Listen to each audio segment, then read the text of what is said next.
And joining me now, the Boardwalk Honda Hotline, highly anticipated matchup. It's this Saturday night. It goes down Cormier Lewis, UFC 230 at Madison Square Garden in New York City. If you're in the area, which we are, buy your tickets now. If you cannot attend, order on pay-per-view to see the man defend the heavyweight championship for the first time, Daniel Cormier. He joins me here on the Sports Bash. DC, how you been, pal?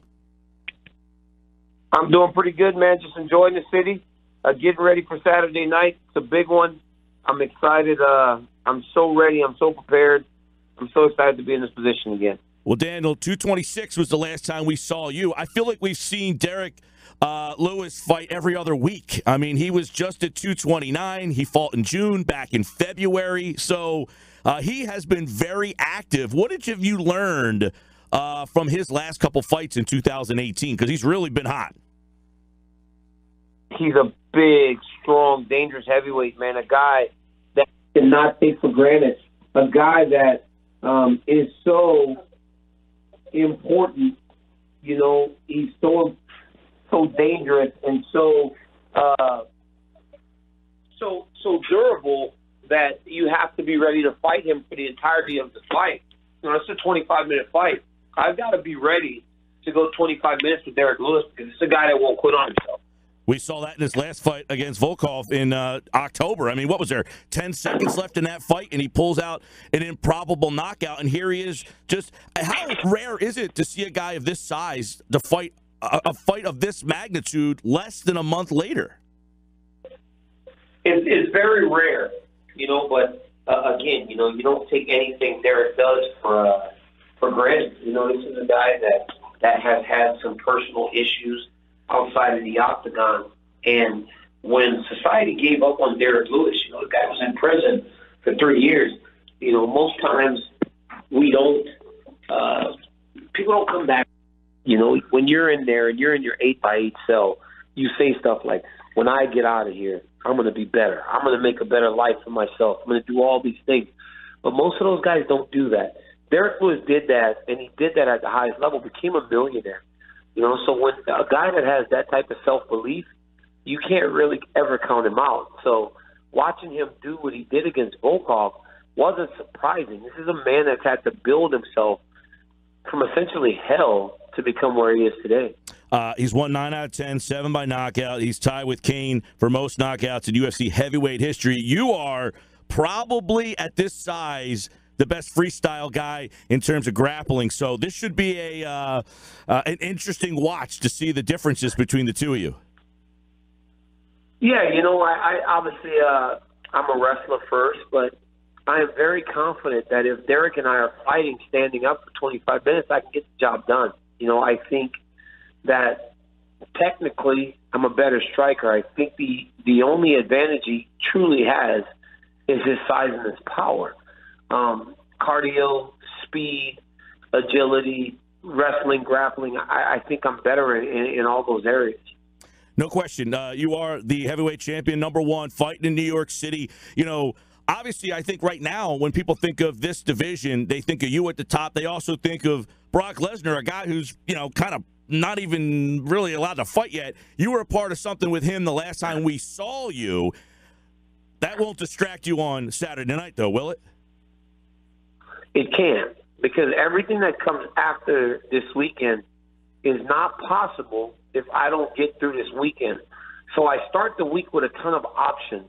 Derrick Lewis, Brock Lesnar, John Jones, Alexander Gustafsson, Stipe Miocic. I start the week with all these options. But if I lose on Saturday night, I don't have any of them anymore.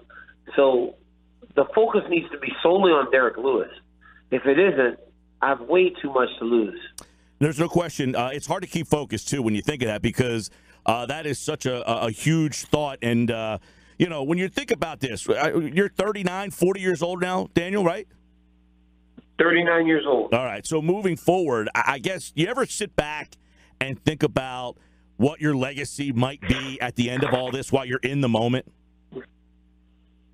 I speak of it, you know, quite frequently, just the fact that I want to be remembered as a guy that gave it his all. You know what I mean? Was never the biggest, never the fastest. Just through hard work and commitment, I've done the things that I've done. I mean, that's pretty much who I am. And by being committed to this thing and working as hard as I have, I've really etched my name in the history of the sport in a short period of time. I mean, I haven't even been fighting for 10 years. I've been fighting for like 9 years now. Yeah. And to do the things that I've done, it's truly amazing. And I'm so happy and lucky that my career is going the way that it has. UFC 230, Daniel Cormier and Lewis goes down Saturday night at Madison Square Garden. This Saturday night, New York City. Get your tickets now if you can attend. It's on pay-per-view. I know youth wrestling community means a lot to you. You mentioned that you're a wrestler, 6-time USA freestyle wrestling champion. You fought in MSG back in 2003, probably one of the most raucous atmospheres you've probably been a part of. And to full circle, be the heavyweight champion fighting there now. I know that youth background means a lot to you. Oh, it means so much. You know, I coached the Gilroy High School wrestling team. I have my AKA wrestling team, the Gilroy Hawks. So I spend a lot of time with the youth in wrestling. But to wrestle in Madison Square Garden 2 years after 9/11, it was insane. I mean, just to be able to carry the flag into the garden, and every time you came out that curtain, USA, USA, it was tremendous. But now 15 years later, I'm the heavyweight champ of the world. Now my name's on the side of the building. Awesome. Instead of just as a guy that's going in there to compete. It's truly, truly an amazing thing. That's really cool. And I know I told you before we jumped on the air here, I know Dave Schaller used to be a part of the UFC. We work closely with him now in his time with the Sixers. He said that he told you that you should expect one day to cash in the Money in the Bank at WWE. Now, I know your name has been attached to WWE, and listening to some interviews with you, you sound like you would roll right into that world pretty good.